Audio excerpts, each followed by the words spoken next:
I am speaking to you at a moment of grave crisis. I'm Jeff Turner, and this is Recall. It's a series about history.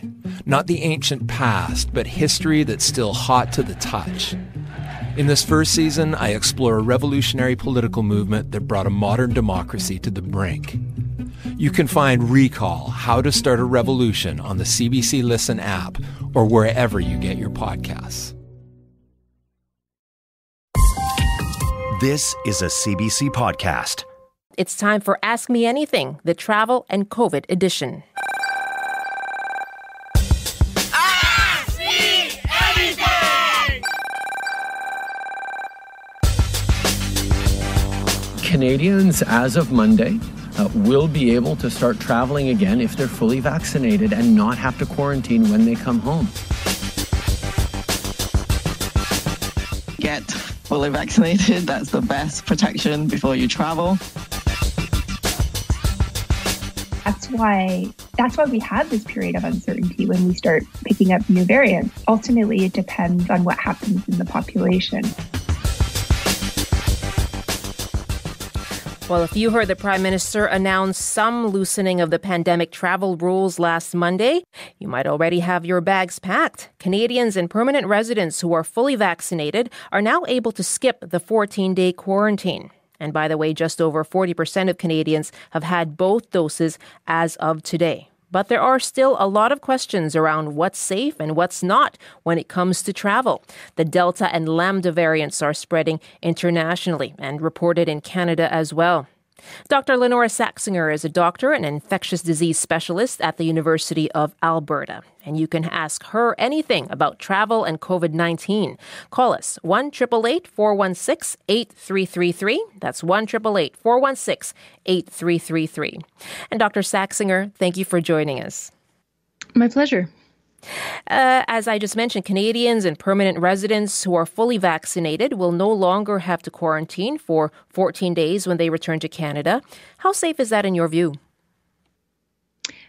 I think almost everything I'm going to say in the next little while is going to start with it depends, because it really depends on where they're going and kind of the gradient of risk they're traveling across. And so if they're traveling to a massive hotspot with a variant that we haven't seen much of yet and coming back, I think that's a higher risk scenario. But if they're traveling to someplace where things are relatively under control and they're taking, just reasonable everyday type precautions, it's likely quite reasonable. So there's a lot of variability in the risk that people might encounter when they travel right now.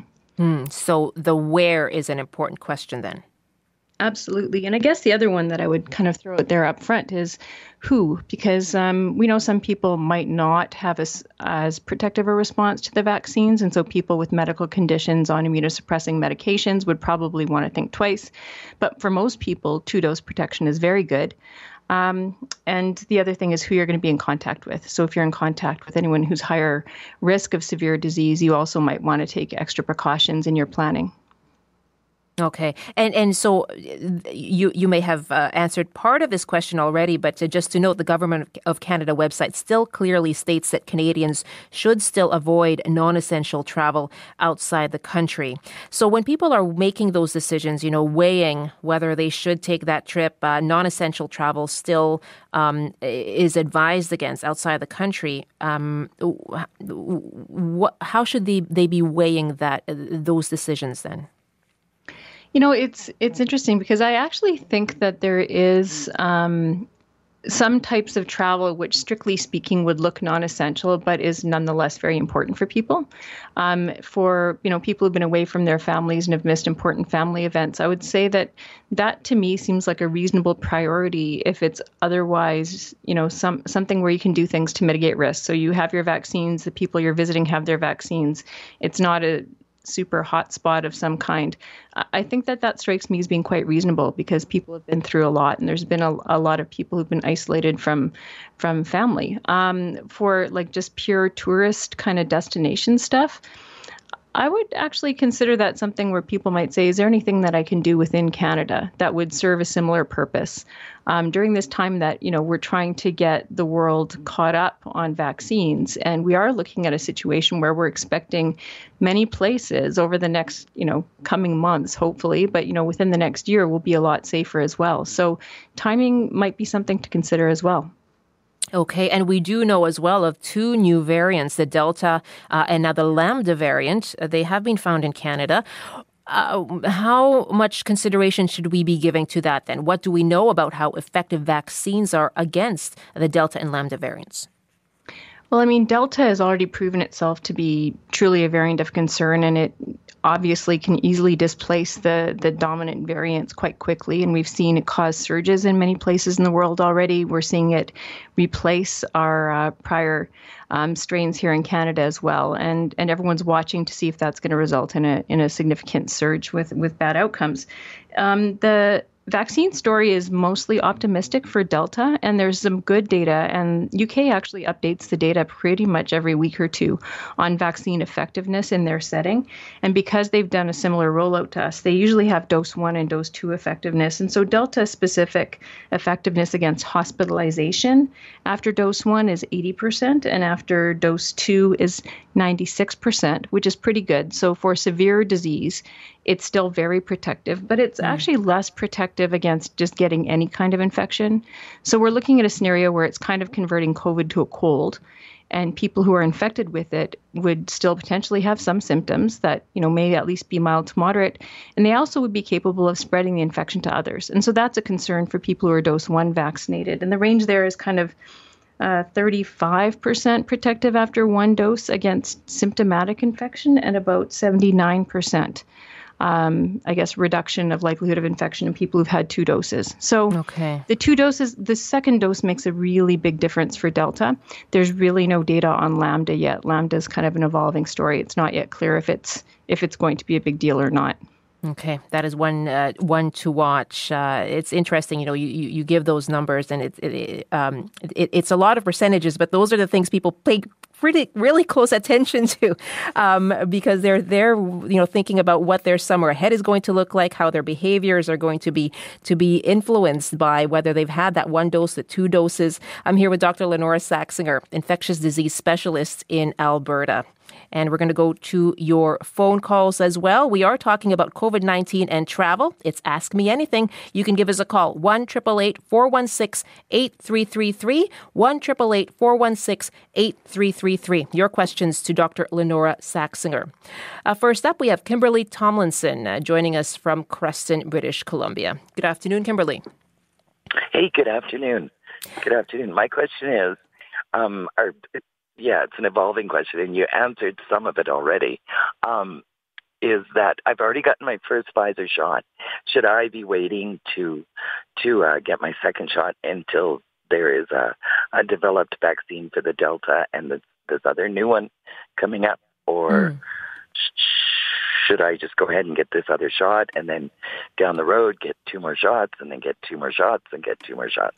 Interesting question, yeah. This is kind of what I'm thinking. Like, should I wait?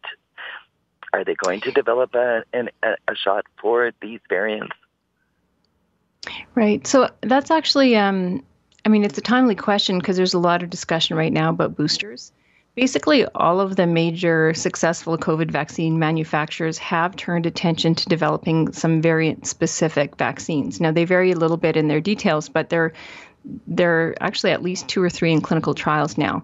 They probably aren't going to be available in the very short term. And as we were just saying, the second dose really does increase your protection against severe infection from Delta variant. And given that that's kind of the new kid on the block that's got everyone worried, I would say people should go ahead and get their second dose, because we don't really know the timeline on when that other shot would be available. And this would, help protect your life should you get exposed and catch Delta. I guess the other piece is that, it's possible that when we have kind of these tailored boosters, that you probably wouldn't necessarily be starting a whole series over. It'd probably be a single booster. And so I think that we're going to all end up getting a series of COVID vaccinations over time, and we're going to be building our knowledge about them as we go. But I would recommend people go and get that second dose to lock in the protection right now, because it is really, and as I'd mentioned, against any infection with Delta, it was 79% after dose 2, which is actually pretty solid. And that's a big increase in protection of infection between dose 1 and dose 2. So I would tell people to go for it. Good question, Kimberly. Thank you very much. We have a question on social media. Don Hicks wants to know how much risk would be involved in taking a 12-hour overnight train trip between New Brunswick and Montreal in August. It's very specific, but I'm guessing that's something that John is planning. So a 12-hour overnight train trip between New Brunswick and Montreal later this summer. How much risk would be involved in that? Wow, the things that strike my mind listening to the story is that that's a very prolonged time in shared airspace with, I'm not sure how good the ventilation is. And if you're in your own berth versus in a common space, I think that would affect your risk a lot as well. Because of the duration, and we know exposure duration is important, I guess I'd be a little hesitant on train trips. Unless, of course, if they're actually asking people for proof of vaccination prior to travel, I think that would, on the train, I think that would allay my concerns a lot. But if that wasn't the case, I do think that the long period of time and exposure might sway me to see it as being a little more risky. Having said that, vaccination rates where you're coming from would also be important, right? Right. And would his own vaccination status, how much of a difference would that make if he had 1 or 2 doses going on this trip? I guess if in August you told me that there was 0 Delta transmission and he had 2 doses, that would actually allay my concerns about the degree of risk a fair amount. If there was ongoing Delta transmission and where he was coming from, then I think that little bit of extra risk that Delta poses even to vaccinated people would also worry me, just again with that duration of exposure. But, if, like I said, if you had your own space, I think that would also seem pretty reasonable. So there's a lot of ifs that would need a bit of assessment closer to the time of travel in terms of the activity of infections, where you're coming from as well. Okay. So, Dawn, it looks like you have some monitoring of information to do before this planned trip later on in August. Thank you very much for your question. On the line now, we have Robert Peck joining us from Ottawa. Hello, Robert. Good afternoon. Good afternoon. Go ahead, please, with your question to Dr. Saxinger.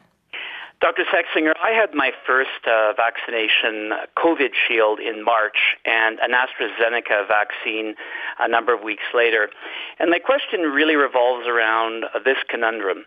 As you probably know, the relevant authorities in the European Union have yet to approve the AstraZeneca variation of COVID Shield. And I now have to travel to Europe and I'm faced with a situation where many EU countries have not approved the COVID Shield, i.e. my first vaccination. They have, the WHO, of course, has approved COVID Shield as a valid vaccination. So my question is, what would you recommend that I do? And is there any risk, assuming that I could get a third vaccination, of taking an mRNA vaccine, for example, only a couple of months after my second in the series of AstraZeneca vaccines? That's such a practical question, and it's really challenging right now internationally because not everyone is going off the WHO list of approved vaccines, and it makes it difficult. So I kind of break it down into the regulatory piece and the actual personal health piece. And from a personal health point of view, the UK data would suggest that, you got 2 adenovirus, non-replicating adenovirus vector vaccines, which are just, basically indistinguishable. So the data from there would actually suggest that your effectiveness is actually very good after 2 doses against infection and against hospitalization. So you're actually reasonably protected. So that's thing 1. I guess thing 2 is from a regulatory point of view, if things are not clarified by the time that you need to travel in terms of trying to get some consensus as to everyone using the same list of approved vaccines. I I think that if you had one AstraZeneca and one Pfizer, most European countries have actually been recommending that. So it would probably be approved as a 2-dose regimen. And I don't think we don't have any direct data, but I don't think that you'd be looking at excess risk with another vaccine 2 weeks prior to travel if it was really needed at that point in order to be able to travel. I think that it's likely we're all going to end up getting boosters anyway. I'm not sure that it would actually boost your protection, but it would actually allow you to travel. And I would probably make that assessment a little closer to the time of travel, because I'm aware that there's a lot of discussion right now about the problems that travelers face when they come from one area to another with different approved vaccines. Right. And so you're actually saying that you may want to consider these other kinds of vaccines, not necessarily based on your own protection, but based on what is accepted in a certain destination?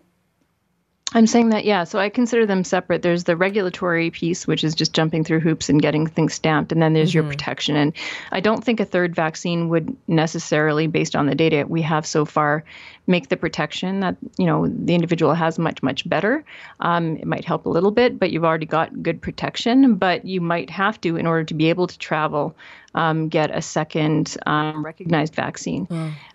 I think that there's so many case-by-case considerations. It seems unlikely to me that you'd find a kind of appeal mechanism for travel anywhere. I think that it would just be way too complicated for them to assess case-by-case, in which case you're in a position of basically just ticking the boxes.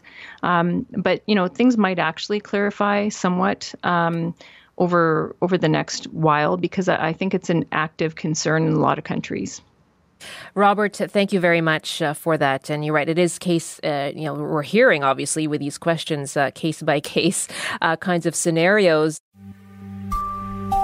Trying to explain to my 3-year-old son that mom has to go away for a while, and he's asking why. I'm Rosemary Green, and this is Life Jolt. It's a CBC podcast about women in the correctional system. You'll hear our struggles. Like, they're denying me human contact. And our successes. He had his crib, he had his mom, he had his toys. It was amazing for everyone, even the guards. Available now on CBC Listen or wherever you get your podcasts. Judy is on the line now from Joliette in Quebec. Hello, Judy. Hi there. Hi. Thanks so much for taking my call, and hello to you and all your listeners, and thank you to the doctor for taking time to speak to us, definitely case by case. So both of my parents live in Germany. My dad is 82. My mom's 79. Heartbreakingly, I haven't seen them in almost 2 years because of the pandemic. Just a question for you. My dad had 1 dose. My mom did not have her first dose. Both of them actually contracted coronavirus. Both of them thankfully got through to the other end. Their doctors are saying that they may or may not get a second dose, or in my mom's case, a first dose in the next 6 months. I was originally, so I've got my 2 doses. I had AstraZeneca number 1, Moderna number 2. I had booked a flight to see them at the end of September. I'm just wondering about your thoughts on whether it's safe for me to go and see them. Obviously, I don't want to bring them anything that they're not immunized for. I know I'll be safe, but and why is it, Judy, that they're not able to get the vaccine? So I've had a long conversation with my parents earlier today. Their doctors are saying that because they had the virus, that they're air quote immunized for at least 6 weeks, and then at that point they'll consider giving them either the first or the second dose. They obviously, what they're being told is that they have some immunity built up. Okay, I'm sure glad they recovered. That's good to hear. I hope you do. Yep. I bet. So it's a great question. She would like to visit her parents. Is it safe at this point, seeing as they have not had their vaccine? Yeah, my opinion on this one is actually, a lot of places have had a stipulation that if you've had recent infection, you don't need to go through to vaccination for, either six weeks or 3 months. And that early post-infection phase, we don't really see significant reinfections at all. We really start to see reinfections appearing after 6 months or longer, and even then it's quite rare. But, lab studies tell us that natural immunity definitely wanes, and some of the variants that are circulating in different parts of the world, the South African variant specifically, is better able to get through that natural post-infection immunity. And so I think that because you're coming from a place where we don't have that variant really to any great degree, you have a very good vaccine series yourself, so you're at reduced risk of transmission of infection to others. And your parents, your dad almost would, because he's had one dose, would almost be kind of like double vaccinated at this point, because to some extent infection acts like a single dose of vaccine. Like, I'm oversimplifying, but it kind of does. Whereas your mother would be, in the usual post-infection phase of having reduced susceptibility to infection.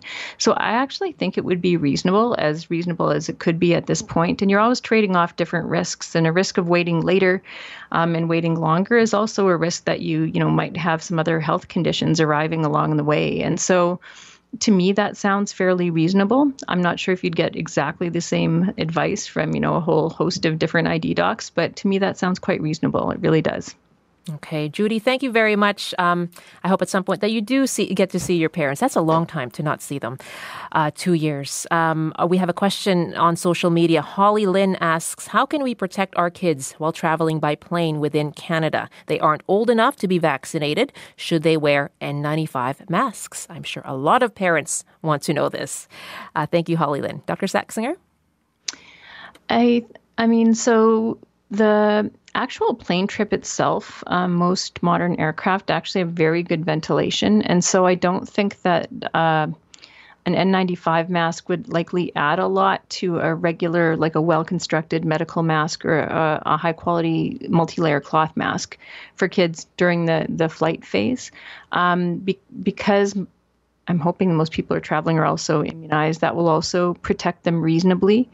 And all the other things like hand hygiene and whatnot are important. To me, the flight risk itself is fairly low. Some of the pinch points along the way might be a little bit higher risk. But to be honest, we're in a very different risk landscape than we used to be. There's such a big reduction in the number of active cases in the community, and our immunization numbers keep on increasing. I think that the additive benefit of an N95 would be doubtful.